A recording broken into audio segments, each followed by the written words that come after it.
Good morning, good morning, good morning, good morning. Tap in, tune in, share this video. I am Pastor Amy Rucker, and this is our relationship roadmap pitfall for today. I am excited, so I'll wait for some of you guys to get on here.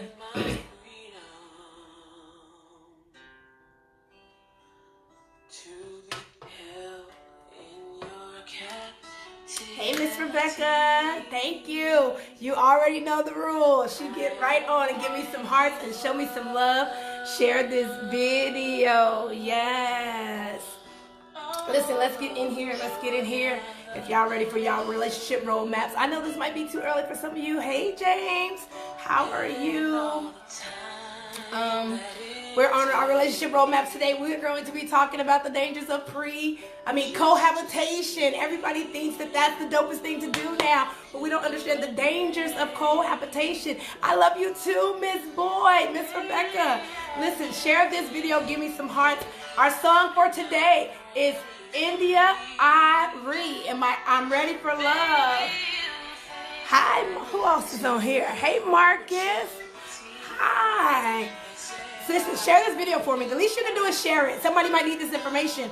Some of your friends might have come to you for relationship advice, and they need you to help them. And so, therefore, you can refer them to these videos. Listen, we're going to go ahead and get started. I am not going to wait. I am ready for love. Are you? So we're going to be talking about cohabitation today. Let's go ahead and jump right into this. I am excited about what God has given us. Listen. Thank you, Miss Rebecca, for sharing it. Miss Tanisha, share this video for me. Listen, in my book, I talk about dating myths or relationship myths. And one of them is cohabitation doesn't affect your relationships. It's going to be myth number 3. And I want to deal with something today. Our text is actually going to come from John chapter 4. And it's going to start at about the 7th verse. And it says, soon a Samaritan woman came to draw water, and Jesus said to her, please give me a drink. He was alone at the time because the disciples had gone into the village to buy some food. The woman was surprised, for Jews refused to have anything to do with Samaritans. She said to Jesus, are you a Jew and I'm a Samaritan woman? Why are you asking me for a drink? Jesus replied, if you only knew the gift God has for you and who was speaking to you, you would ask me, I would give you living water. She said, but sir, you don't have a rope or a bucket, and the well is very deep. Where would you get this living water? And so then we're going to skip down to 13 really quick. And it says this, it says, Jesus replied, anyone who drinks from this water will soon be thirsty again, but those who drink from the water I give them will never thirst again. I become a fresh rubbing springs within them, giving them eternal life. And then he continues on to say, he said, go get your husband. And Jesus told her, she said, I don't have a husband. The woman replied, Jesus said, you answered right. You don't have a husband. You've had 5 husbands, and the one you are living with now is not your husband. So therefore, we're going to be talking about cohabitation and the dangers of it.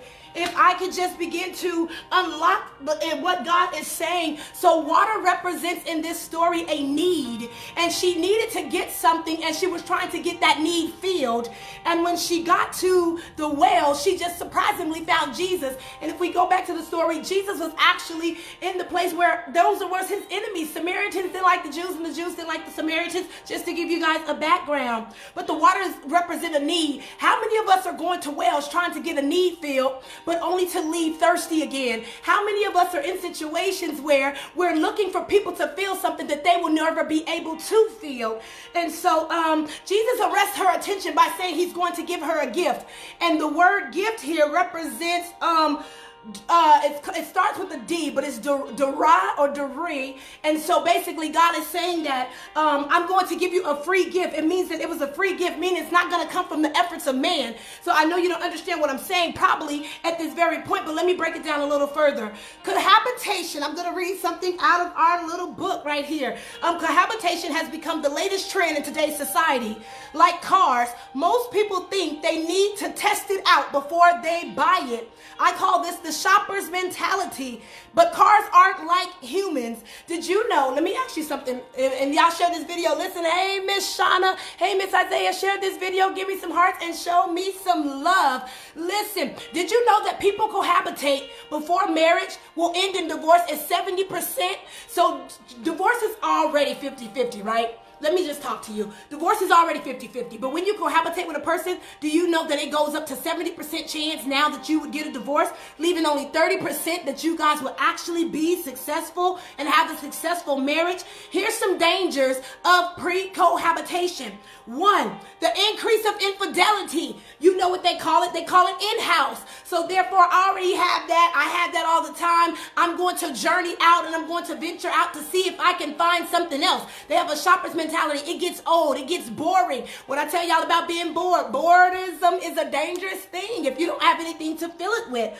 So increase of infidelity. Can somebody write that for me? That when you cohabitate, it increases your chances of infidelity. Most people that cohabitate before marriage get cheated on during the marriage. I guarantee you. Those are the statistics. It also increased abuse. We already been together 5 years and we just doing our thing. So therefore, it increases abuse. It also increases the chances of failure. So I want to talk about that. One must understand the process that men and women go through when they live together before marriage. They are totally different.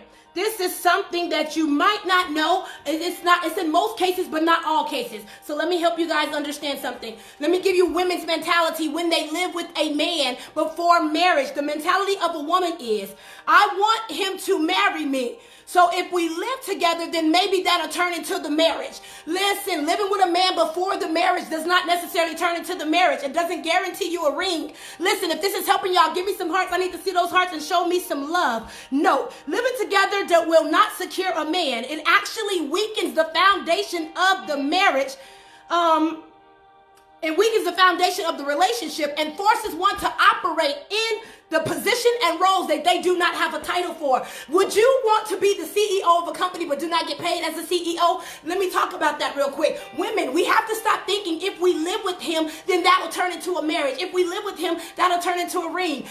Wrong. That is not the mentality to have. The chances are you want to get a ring quicker, don't live with him. If you want to get a ring quicker, don't sleep with him. Listen, so therefore, we don't believe that the Bible stuff is true, but it absolutely is still the right way. God's way is the right way, and it's the quickest way. It might not happen when you want to because we are impatient people and we want instant everything, instant oatmeal, Instagram, instant coffee. We want everything so quick that we don't know how to wait.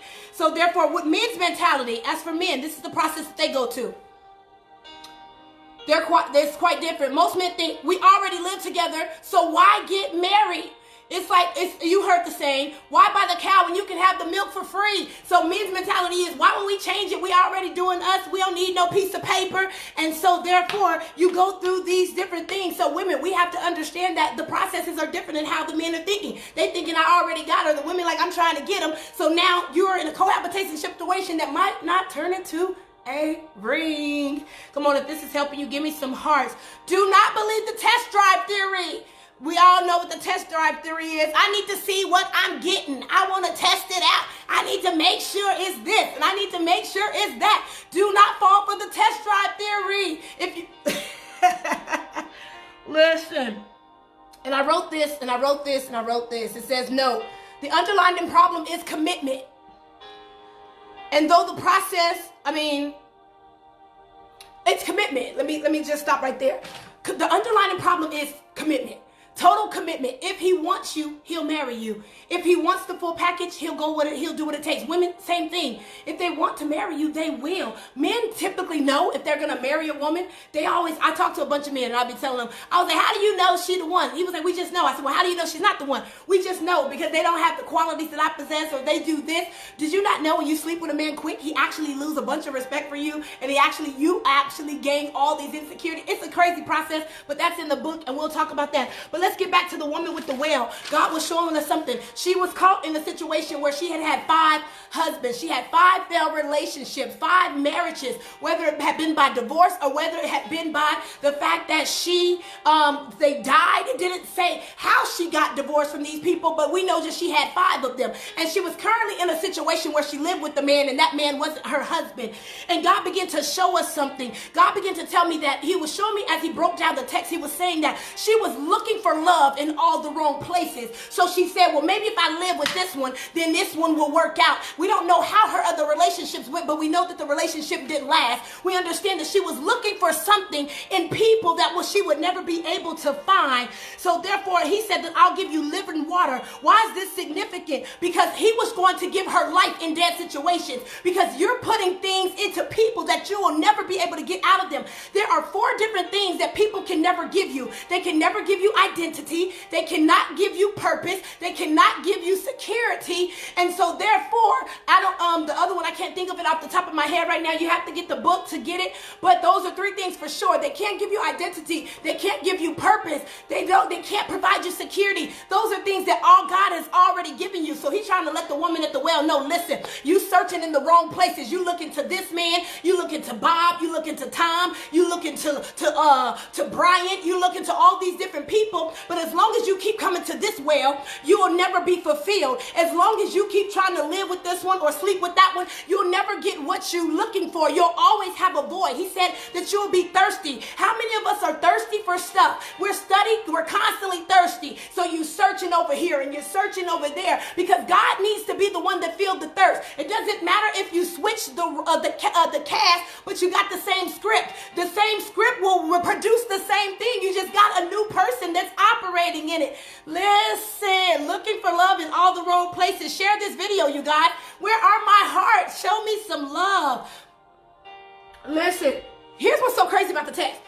He asked her for water. He was like, give me some water. But he didn't have a pot.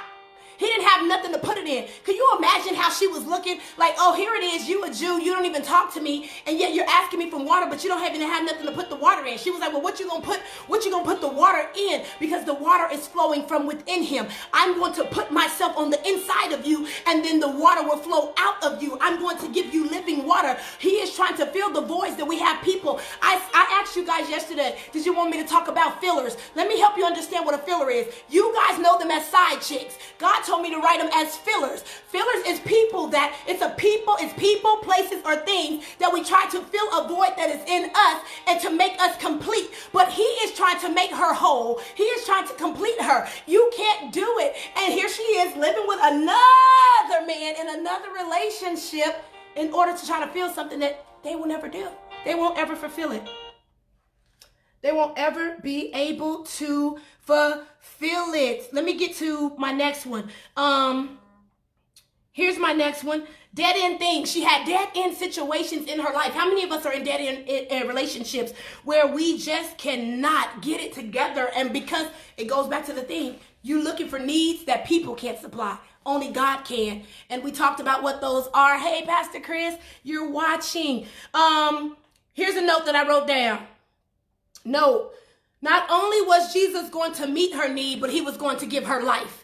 See, God don't want to just meet your needs. He wants to give you exceedingly abundantly above all you can ask or think. See, we want what we want, but God sometimes has something better than what we are actually desiring. And then my note number from verse number 13, it says, if you keep doing things your way, you will always come up short. So he was telling her, if you keep coming to this well, if you keep doing relationships how you've been doing them, if you keep seeking them how you've been seeking them, if you keep doing the things that you've been doing, you'll always come up on the short end of the stick. You'll always end up with a heartbreak. You'll always end up with a letdown because it is dangerous to not do relationships God's way. You cannot do marriage without God. You can't even do relationships without God. You have to have him because you have to be complete.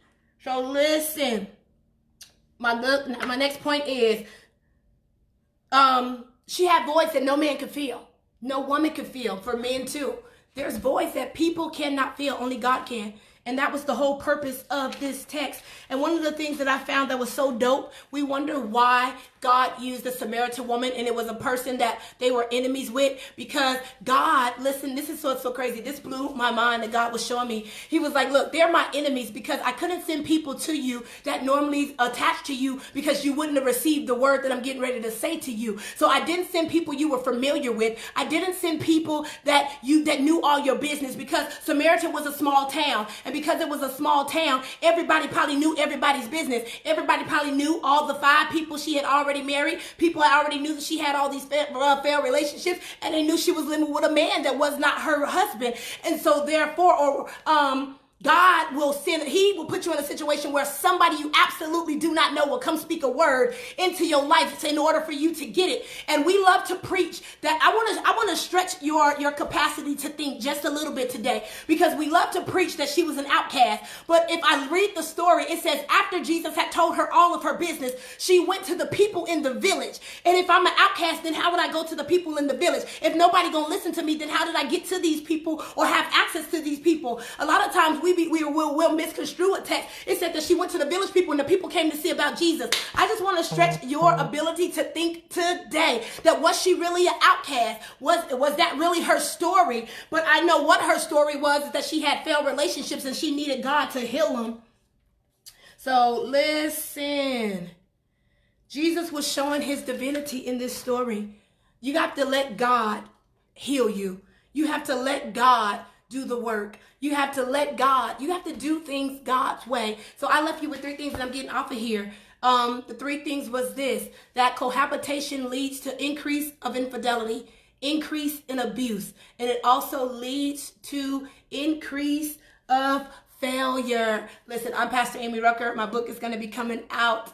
I am getting under the weather. I could tell that my body is like, so you guys pray for me as I pray for you, and we're praying for relationships. If you are caught in a situation where you're trying to get people to fill voids that they're not capable of doing, you need to seek the Lord. He will give you the fulfillment that you need. He will give you the water and the well that will never run dry. He is going to be that emptiness that you need. Quit going with these fillers. Quit leaving 80% women and men for these 20% chicks because they're filling a void, but then you have a bigger void once you leave your 80%. I'm talking to somebody. Please quit running good relationships, chasing people that are only fill a void that you're trying to put them in the place that they will never fill anyway. They are called fillers. Y'all call them side chicks. We call them fillers over here. Please make that a note. Can y'all share that word? Can y'all say, we don't call y'all side chicks no more. We call y'all fillers.